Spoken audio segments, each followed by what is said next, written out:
Мына кыздар, мен азыр 6-катарды бүтүп жатамын. Эң акыркы кошумчам калды.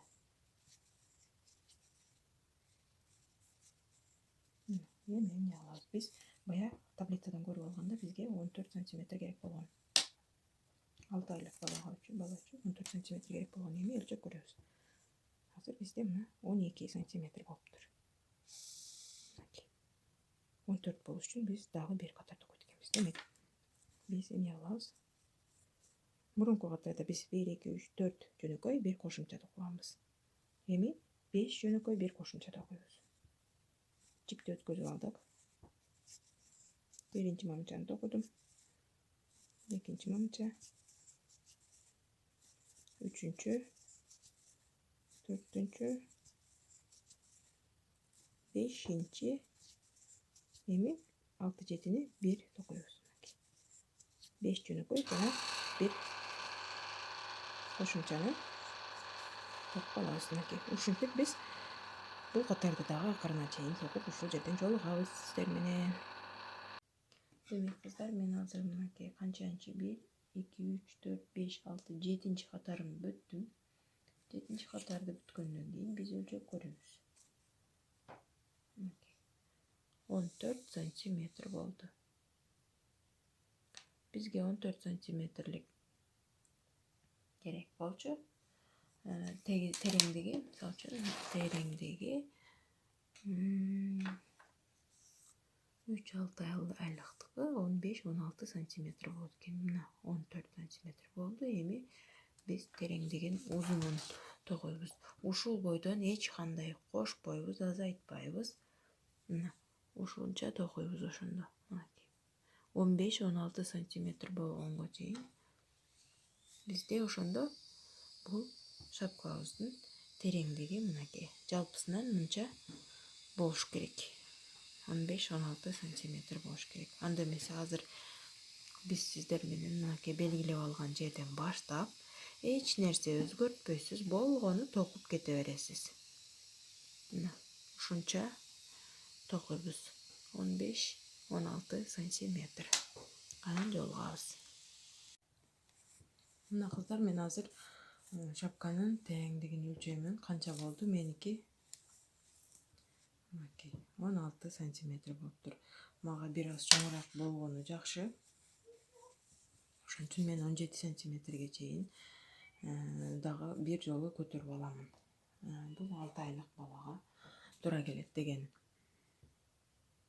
Эми эң акыркы катарга келдик. Ушул жерде кайрадан дагы санап отурбаш үчүн сиз жалпы ушул сан мамычанын жалпы санын эсептеп токуңуз. Мисалы, менде азыр 80 мамыча бар. 80 мамычаны азыр дагы бир жолу токуп аламын дагы. Мен бул шапканы 5ке бөлүп аламын. Мына кыздар, мен азыр өзүмө керектүү болгон узундукту токуп бүттүм. Эми бүтөргө 8 мамыча калганда биз эмне кылып бүтүрөбүз? Ошол жерде түшүндүрүп берем. Эң акыркы мамычаларды токуйбуз азыр. Ошондо биз мүмкүн болушунча катуу тартып токуйбуз. Мынакей азыр биз столбик накид алдык. Накид алгандан кийин мына 3 болду. 3-өнү бир өткөзөбүз. Бул биздин полустолбик накидим. Жамынчылуу жарым мамыча.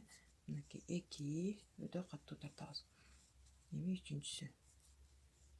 Тегиздеп ушул жер менен бүтүрүшүбүз керек. Ошондуктан мынакей 3 жолу полустолбик накидим кылдык. Эми 3 жолу жөнөкөй мамыча. 1, 2,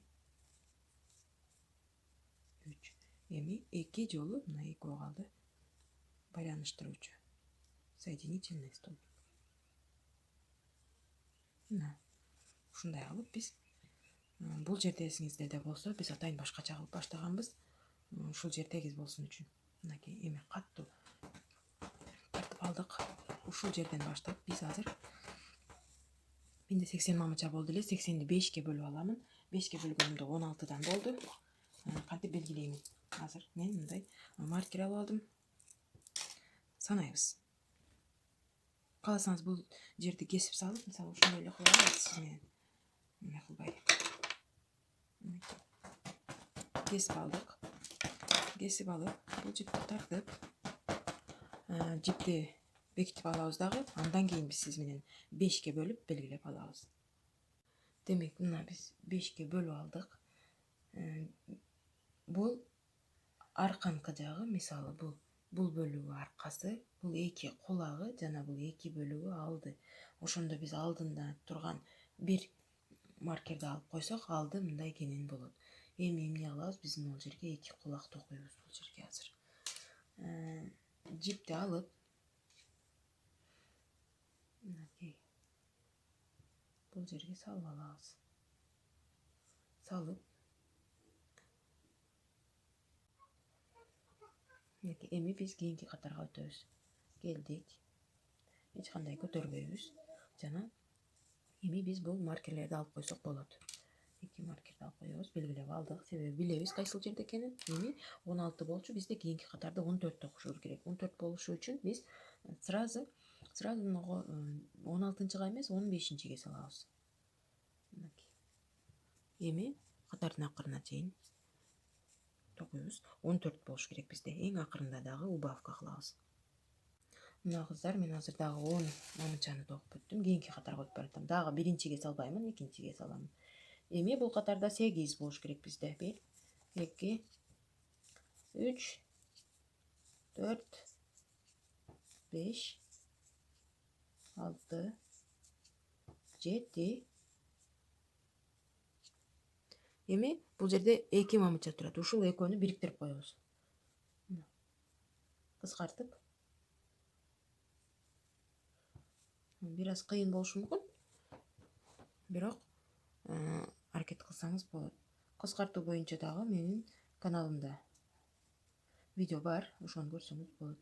Эми мына кийинки катарыбыз биздики 6 болуш керек. Дагы биринчиге салбайбыз, экинчиге. 1, 2, 3, 4, 5. Эми 6-чыны дагы кыскартып коебуз. Ушундай кылып биз дагы азыр 4кө чейин кыскартабыз, дагы бир катар токуйбуз. Анан бир катар токугандан кийин бизде 4төө калат, ошол бойдон калтырабыз дагы. Тушундагы кулакты дагы ушундай кылып кыскартып, токуп 16дан 4кө түшүрүп, анан сиз менен дагы жолугабыз. Мына кыздар, мен сиздерге азыр сабак иретинде атайын. Эки кулагын эки башкача токудум. Кааласаңыз сиз ушул узор менен столбик столбиккесине кыйдым. Бул кулагын 16, 14, 12, 18, 6, 4 кылып, утур чекесинен кыскартып отуруп, ушундай чоңураак кулак алсаңыз болот. Ал эми сиз мына биринчи токуп көрсөтпөдүмбү? Жоңкана столбикки без накида менен токусаңыз аябай жыгыш, кыскараак мындай пайда болот. Азыр мына экөө тең 16, 14, 12, 18, 6, 4 болуп токулду. И бул дагы мына экөөнүн айырмасын көрүңүз. Сиз кааласаңыз мындай узунураак кулак кыласыз, мындай. Кааласаңыз мындай кыскараак кыласыз. Балким сизге кыска жагат. Сиз өзүңүздүн каалооңузга жараша кооздойсуз. Демек, мага азыр мындай чоңураак кулак керек. Андыктан мен бул жерде мына сөгүп саламын дагы. Кайрадан мындай чоң узор менен токуп, андан кийин сиз менен эмне кылабыз? Жолугабыз. Мына кыздар, азыр мен бул шапканы полный кесип даярдап, мына жиптерди биз эмне кылабыз? Бул жактарга атайын катып киргизип коебуз илмектин жардамында. Эгер жип узунураак болсо, ийнеге салып, ийне менен жашырып бекитип коебуз бул жака. Эми эмне кылабыз? Биз бул шапканы кооздогонду баштайбыз. Мен азыр бул сары жип менен молочный түстө, ак түстө деле боло берет. Эки жип тандадым. Ушул эки жип менен мен азыр биринчи катарын сары менен, экинчи катарын ак менен эки жолу катар менен айлантырып, бул айланасына мындай кылып ар бир мамычанын ичине токуп айлантып чыгабыз. Сиз өз алдыңызча каалаган жериңизден кошуп кетсеңиз болот. Каалаганыңыз бул жерден, каалаганыңыз бул жерден кошуп токуп бүтүп, анан сиз менен жолугабыз. Мына кыздар, мен азыр бул жип менен бир катар айлантып токуп чыктым. Эми жипти кесип, бөлөк түстөгү жип менен дагы бир катар токуп чыгамын. Мына азыр мен жасаган помпонду бул топунун үстүнө туура кылып карап алабыз. Карап, жиптерди өткүзүп, эки жипти эки жагынан өткүзүп киргизип алабыз дагы. Киргизип алып, эки жип киргиздим азыр. Эми ичинен каттуу тартып, бекитип байлап алабыз дагы. Калган жипти кесип, ийне менен катып коебуз. Кыздар, мен азыр шапканын помпонун тактым. Эми бул чекесиндеги байламайды кантип жасайбыз ошону көрсөтүп берем. Азыр биз эки түстүү жипти алабыз дагы. Ар бирин 50 сантиметрден кылып 3 катар кылып жүргүзөбүз.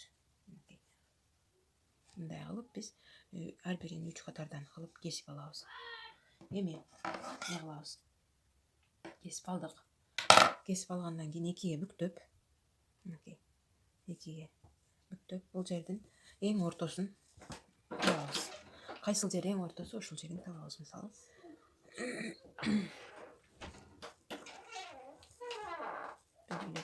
ылдыйынан илмекти салабыз дагы.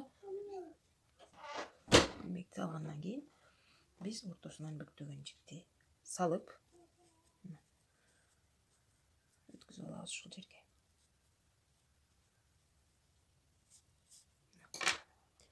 Өткүзүп алдык. Эми адашып кетпедикпи? Адашкан жокпуз. Эми өткүзүп тегиздеп жакшылап тартып алабыз. Анан карайбыз, тегизби, болдубу. Эми эң учун кесишибиз керек. Кеспей калдык. Азыр эң учун кесип ажыратып алдык. Эми 3кө бөлүп, кадимкидей эле өрүп, эң акырына чейин келебиз. Мына кыздар, мен азыр этегине чейин өрдүм. Өрүп,